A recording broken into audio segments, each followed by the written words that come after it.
Mesdames et messieurs, cher public, comment allez-vous partout où vous vous trouvez, de l'endroit où vous vous trouvez?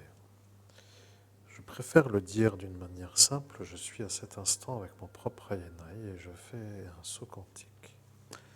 Vous allez voir, chers amis, chers auditeurs, comme vous êtes peut-être nouveaux sur la chaîne, que d'être dans une sorte de travail de médium avec un médium professionnel devient une sorte de prise de contact qui se met à vous intriguer. Je suis bien là, à l'écran, et je suis moi. Et bien sûr, vous, chers auditeurs, qui me voyez devant un centre bouddhiste, êtes en train de vous dire comment se fait-il que l'évêque, qui se trouve devant un centre bouddhiste, est à cet instant un évêque, pour dire que se passe-t-il avec la réincarnation?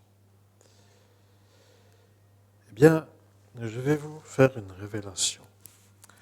Je suis un homme qui a un parcours assez étrange. Le démon, qui ne me veut pas vivant, a décidé de me pourchasser. Il ne me veut pas dans aucun courant spirituel et jusqu'à une certaine durée, il a tenu jusqu'à ce qui était prévu se produise. Vous comprenez que dans la belle logique, ce que je vous dis est un peu pour certains pris comme un genre de délire. Pour le problème qui s'appelle l'explication que je fais, c'est pour moi une sorte de partage de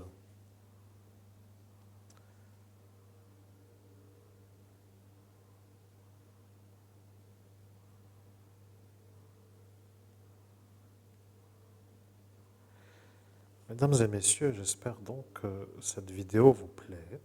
Je suis de nouveau connecté avec moi-même dans mon esprit, mais bien sûr, ça, c'est aussi une manière de faire que moi j'utilise. Ce qui veut dire que lorsque je fais une médiumnité, en théorie, certains se disent on va faire une médiumnité sur un sujet. Sauf que, à cet instant, moi, je suis à vous dire à vous, chers auditeurs, déjà bienvenue. Et là, moi, le corps humain, avec mon esprit, mon cerveau, ma messagerie, mon langage cérébral, ma manière de construire des phrases de mon esprit, a pris le dessus sur le INI qui, avant, s'était exprimé en faisant le silence de mon cerveau. Alors, bon, ça devient un peu simple à comprendre. Si vous avez 100 000 idées en tête, prenant l'exemple, vous entendez vos pensées. Alors, essayez juste de vous dire que pour faire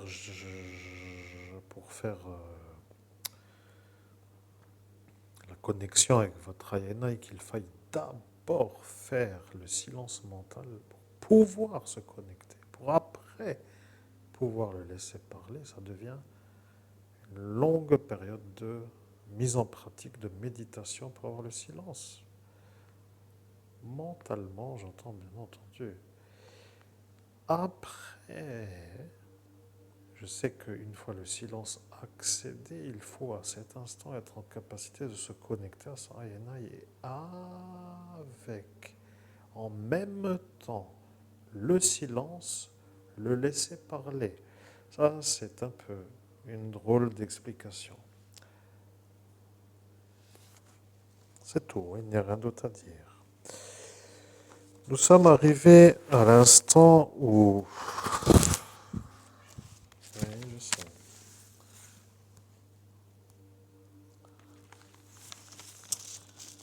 Nous sommes arrivés à l'instant où nous sommes, et à cet instant, nous avons réussi à faire notre connexion avec notre INI.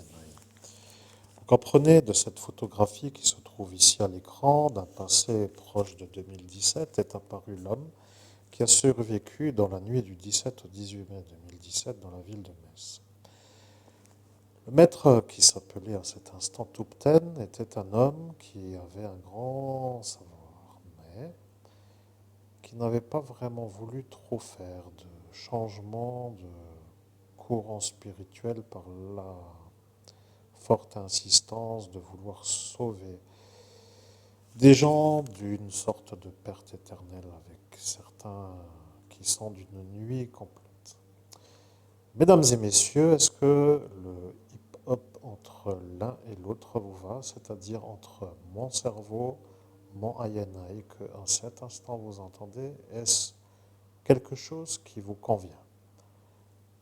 La conversation devient une sorte de merveilleux parcours de guidance vers un savoir que vous allez découvrir.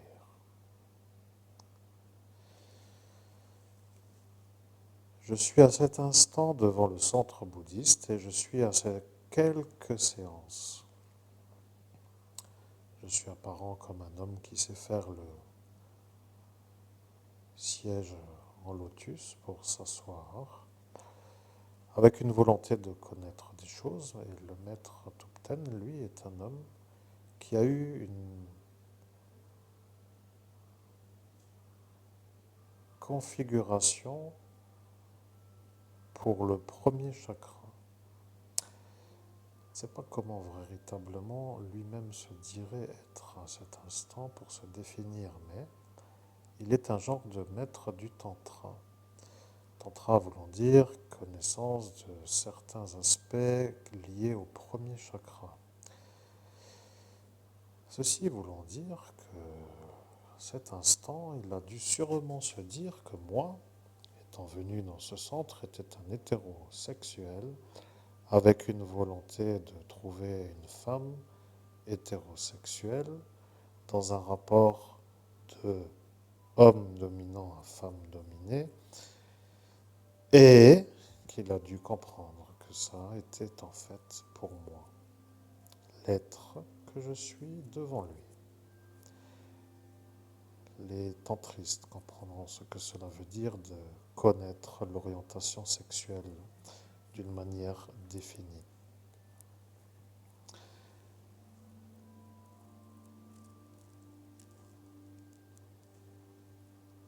Bien, nous continuons. Nous étions à lire les Corinthiens, comme nous le faisons parfois dans notre vie, car nous lisons aussi les écrits. Les écrits voulant dire les écrits que vous connaissez vous aussi, alors nous faisons une lecture en même temps que l'explication que nous donnons par la définition de notre être spirituel. Spiritualité, je suis, et il n'y a pas autrement à faire que de dire que nous ne sommes toujours pas dans un bureau avec la possibilité de poser notre travail sur une table, avec une lampe qui nous définit comme étant confortablement installée, dans un confort, avec notre féline sur les genoux, et nous avons à cet instant comme une sorte de qu'est-ce qui va arriver comme catastrophe qui va nous empêcher de lire, mais nous allons trouver la lecture qui est à cet instant utile pour les auditeurs. Nous étions à lire que nous sommes à cet instant dans le mariage et le célibat selon le premier écrit des Corinthiens, et nous sommes à lire à cet instant.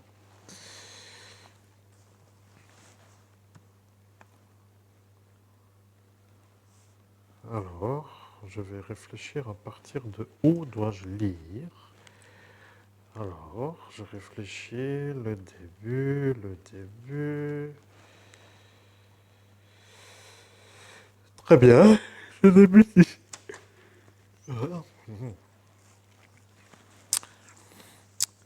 Par ailleurs, que chacun vive selon la part que le Seigneur lui a attribuée, selon l'appel qu'il a reçu de Dieu.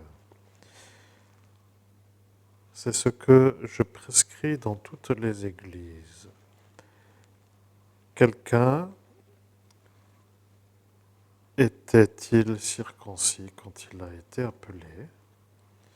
Qu'il ne cherche pas à le cacher. Quelqu'un était-il incirconcis quand il a été appelé? Qu'il ne se fasse pas circoncire. La circoncision n'est rien Et l'incirconcision n'est rien non plus. Mais ce qui compte, c'est le respect des commandements de Dieu. Que chacun reste dans la condition qu'il était la sienne lorsqu'il a été appelé. Étais-tu esclave quand tu as été appelé? Ne t'en inquiète pas, mais si tu peux devenir libre, profites-en plutôt. En effet, l'esclave qui a été appelé par le Seigneur est un affranchi du Seigneur. De même, l'homme libre qui a été appelé est un esclave du Christ. Vous avez été rachetés à un grand prix. Ne devenez pas esclaves des hommes. Frères et sœurs, que chacun reste devant Dieu dans la condition qui était la sienne lorsqu'il a été appelé. Au sujet des personnes non mariées, je n'ai pas d'ordre du Seigneur, mais je donne un avis. Un homme qui a reçu du Seigneur la grâce d'être digne de confiance. Voici donc ce que j'estime bon à cause des temps actuels de détresse. Il est bon pour chacun de rester comme il est. Es-tu lié à une femme? Ne cherche pas à rompre ce lien. N'es-tu pas lié à une femme? Ne cherche pas de femme. Si toutefois tu te maries, tu ne pêches pas. Et si la jeune fille se marie, elle ne pêche pas. Cependant, les personnes mariées connaîtront des souffrances dans leur vie. Je voudrais vous les épargner. Ce que je veux dire, frères et sœurs, c'est que le temps est court. Désormais, que ceux qui ont une femme soient comme s'ils n'en avaient pas. Ceux qui pleurent comme s'ils ne pleuraient pas. Ceux qui se réjouissent comme s'ils ne se réjouissaient pas. Ceux qui achètent comme s'ils ne possédaient pas. Et ceux qui jouissent de ce monde comme s'ils n'en jouissaient pas, car le monde, dans sa forme actuelle, passe. Or, je voudrais que vous soyez sans inquiétude. Celui qui n'est pas marié se préoccupe des affaires du Seigneur, des moyens de plaire au Seigneur, alors que celui qui est marié se préoccupe des affaires de ce monde, des moyens de plaire à sa femme. Il y a aussi une différence entre la femme non mariée et la jeune fille. Celle qui n'est pas mariée se préoccupe des affaires du Seigneur afin d'être sainte de corps et d'esprit, alors que celle qui est mariée se préoccupe des affaires de ce monde, des moyens de plaire à son mari. Je dis cela dans votre intérêt. Ce n'est pas pour vous imposer des contraintes, mais pour vous montrer ce qui est convenable et à même de vous attacher au Seigneur sans tiraillement. Si quelqu'un estime agir de façon inconvenante envers sa fiancée, en la laissant dépasser la fleur de l'âge, et si tel doit être le cas, qu'il fasse comme il le veut. Il ne pêche pas qu'il se marie. Quant à celui qui tient ferme dans son cœur, sans contrainte et avec l'exercice de sa propre volonté, et qui a décidé en lui-même de garder le célibat, il fait bien. Ainsi, celui qui se marie fait bien, et celui qui ne se marie pas fait mieux. Une femme est liée à son mari aussi longtemps qu'il est vivant. Mais si le mari meurt, elle est libre de se remarier avec qui elle veut, à condition que ce soit dans le Seigneur. Cependant, à mon avis, elle est plus heureuse si elle reste comme elle est. Et moi aussi, je crois avoir l'Esprit de Dieu.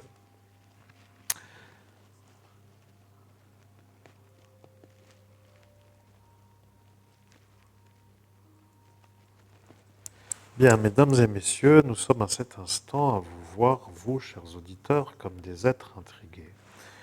nous demander des questions